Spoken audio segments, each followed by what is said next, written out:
तो अब हम दोस्तों इसमें बात करेंगे कि इसका ए बी सी का जो जीरोज आ रहा है उसके साथ में रिलेशन क्या है। तो चलिए हम मान लेते हैं कि लेट द जीरोज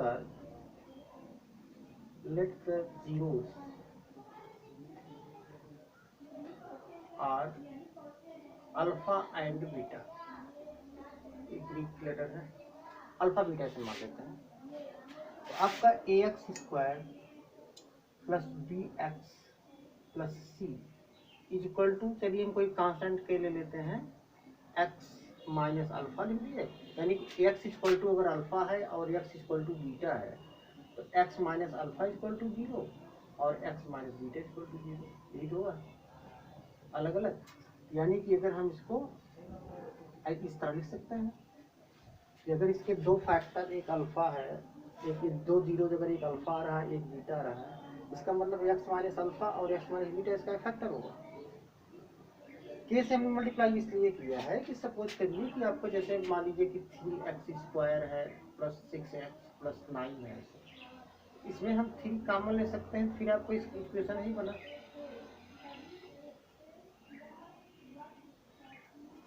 तो ये तो आपका कांस्टेंट वैल्यू है, इससे कोई फर्क नहीं पड़ेगा। अगर उधर आपका जीरो होगा तो वो जीरो जाकर जीरो को डिवाइड कर देगा।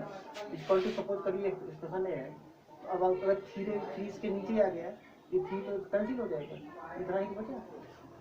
तो हम इसी के मान रहे हैं, कोई हो सकता है कि इसके साथ किसी की मल्टीप्लिकेशन हो, उसको हम वैल्यू बाद में निकाल सकते हैं।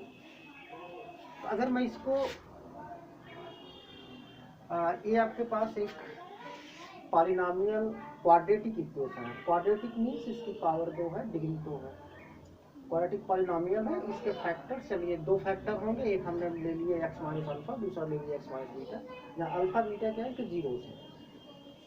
केस इसलिए मल्टीप्लाई किया है कि हो सकता है कोई चीज़ इसमें न्यूमेरिकल वैल्यू चीज कॉमन हो, तो उसको इसलिए हम यूज किया है।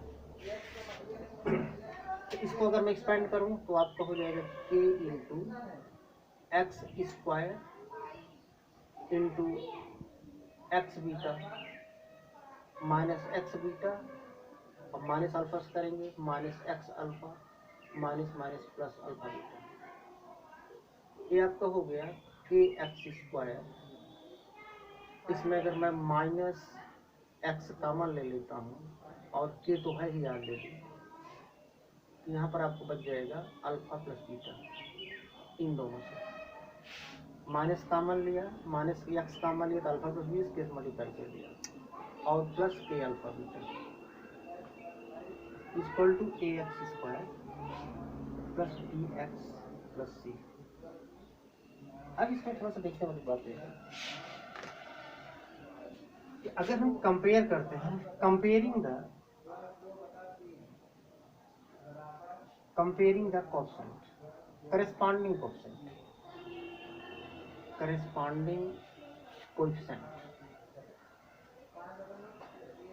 तो अब इसमें सीधा सा है कि जो हमारा के की जगह पर ए लिखा हुआ है तो क्या दे देगा आपका के equal to a, x square पे जो है यहाँ पर किया गया।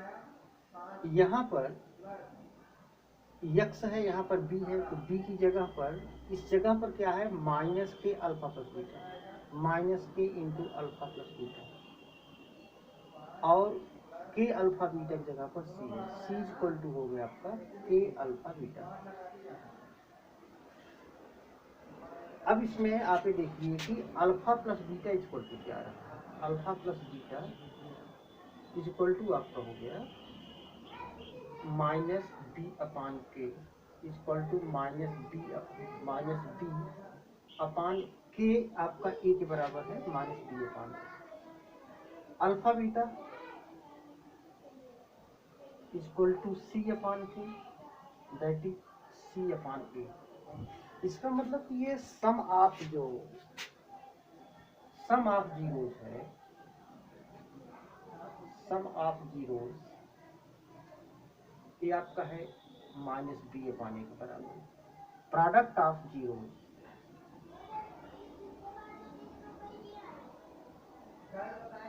ये है आपका सी अपान ए। इसको अच्छे से नोट कर लीजिए, हम इसी को यूज करेंगे बच्चे।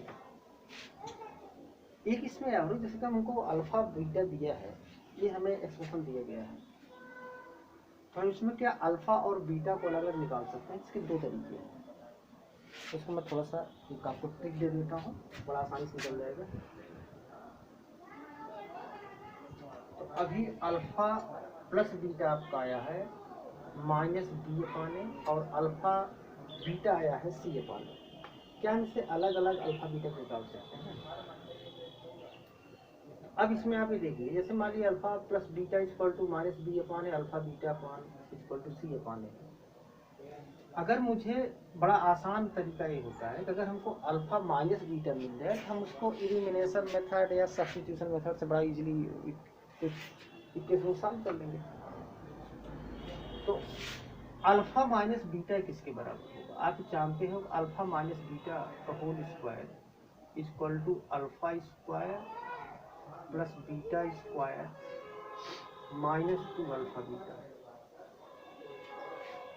अगर हमको इसको अल्फा प्लस बीटा के फॉर्म में लिखना है तो हम इसको लिख सकते हैं alpha square plus beta square plus 2 alpha beta. अगर हमने इसमें ऐड किया तो उतना माइनस करना पड़ेगा, माइनस 2 अल्फा बीटा, और ये क्या ऑलरेडी है। तो ये आपका हो गया इतना अल्फा प्लस बीटा का whole square minus 4 alpha beta. Alpha minus beta आपके पास है, alpha minus beta equal to इसका अंडर रूट। देखिए अगर अल्फा प्लस बीटा आपने देखा इस प्रश्न में कुछ दिया गया है, माइनस 4 अल्फा बीटा कर दिया, अल्फा माइनस बीटा आ गया। अब एक आपके पास अल्फा प्लस बीटा ऑलरेडी था और दूसरा आपके पास आ गया alpha minus beta equal to, चलो एक्स है वाई जो भी है, पी है क्यू है। अगर मैं इसको दोनों ऐड कर दूँ 1 प्लस 2 तो 2 अल्फा बीटा बीटा कैंसिल हो जाएगा इक्वल टू 3 प्लस 2। तो अल्फा इक्वल टू कितना होता है 3 प्लस 2 बाई 2। अब अल्फा की वैल्यू इसमें उठा कर रख दोगे तो आपको बीटा वैल्यू मिल जाएगी। एक तो इसका तरीका ये है।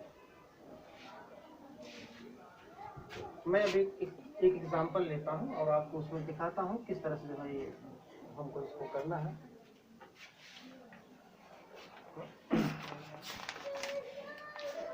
चलिए इसमें दे दिया है कि x square plus 7x plus 10।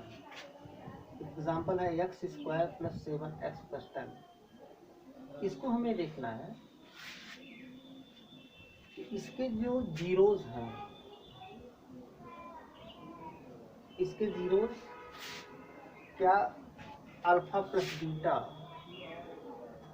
अब जीरोज अगर अल्फा बीटा है तो क्या alpha plus beta equal to minus b upon a आ रहा है और alpha beta equal to c upon a आ रहा है, ये आपको इसमें चेक करना है। तो पहले हम इसका जीरोज निकालते हैं, इसका जीरोज क्या होगा। जीरोज के लिए हमने बताया इसका आपको फैक्टर करना होगा। फैक्टर करने के लिए ये आपका ए एक्स स्क्वायर इससे कंपेयर करिए प्लस बी एक्स प्लस सी से। ए इक्वल टू आपका 1 है, बी इक्वल टू आपका 7 है, सी इक्वल टू है 10। तो ए इंटू सी आपका 10 आया और ये पॉजिटिव में है तो हमें क्या करना पड़ेगा कि इसका फैक्टर इस तरह से करना पड़ेगा 10 का कि इसका सम, अगर ये पॉजिटिव है इसका सम बी के बराबर है। इसको हम लिख सकते हैं 2 इंटू 5, 2 इंटू 5 इक्वल टू 10 और 2 और 5 जोड़ेंगे बी के बराबर 7। इसको हम अब ऐसे लिख दीजिए इसको आसानी से, एक्स स्क्वायर प्लस एक्स लिख दिया, इसको 5 प्लस 2 लिख दीजिए प्लस 10। एक्स स्क्वायर एक्सपेंड करिए plus 5x plus 2x plus 10, that is x common ले लिया, x प्लस 5 आ गया, प्लस 2 कॉमन लिया, x प्लस 5 आ गया, तो x प्लस 5 आया और दूसरा आपका हुआ x plus 2। Therefore zeros are x plus 5 equal to 0 करेंगे, x equal to minus 5, x equal to हुआ माइनस 5 और दूसरा वाला हुआ माइनस 2। तो इसके तो हो गए 2 जीरो। अब इसकी यही वैल्यू, मतलब ये आपका अल्फा है बीटा, तो alpha plus beta is equal to minus b upon a और alpha beta equal to c upon a आपका होना चाहिए। क्वेश्चन रख के देखते हैं।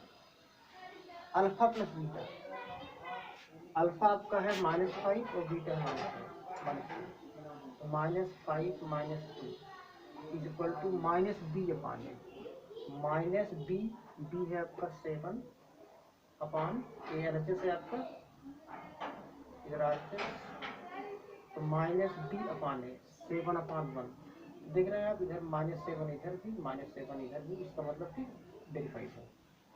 Alpha beta equal to c upon a होना चाहिए, तो इधर आइए RHS आप देखिए, alpha beta -5 into -2 equal to हुआ +10, सी अपान ए 10/1 दैट इज 10, यही आपको वेरीफाइड है। इसलिए इसका मतलब कि जीरोस हैं ये फैक्टर निकालने के बाद और अल्फा बीटा निकालने के बाद दोनों इनसे सेटिस्फाइड करते हैं। ठीक है, अगला वीडियो में फिर डालता हूँ।